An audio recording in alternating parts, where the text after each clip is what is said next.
High নমস্কার বন্ধুরা, আমি একটা পরিত্যক্ত বিল্ডিংয়ের কাছে এসেছি, যেখানে এক্ষুনি কিছুক্ষণ আগে খবর পেলাম যে একটা পাখির বাচ্চা একটা চৌবাচ্চার মধ্যে পড়ে গেছে। এই সেই ঘর যেখানে মানুষের সমাগম হয়তো নেই, তো আমি আপনাদের তবুও দেখাচ্ছি কোথায় পড়েছে। আমি নিয়ে যাচ্ছি আপনাদের, দেখতে থাকুন। যেখানে পড়েছে এটা একটা পরিত্যক্ত জায়গা, পরিত্যক্ত বিল্ডিং। আমি চেষ্টা করছি, একটা পাখির বাচ্চা বলছে এখানে পড়েছে,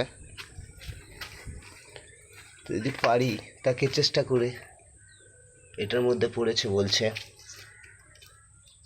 সে, জানি না কেমন পরিস্থিতিতে আছে, দেখতে পাওয়া যাচ্ছে না ঠিক। তো এখানে আমি চেষ্টা করলাম, এখানে দেখা যাচ্ছে না ঠিক, তো পাখিটা হয়তো নেই।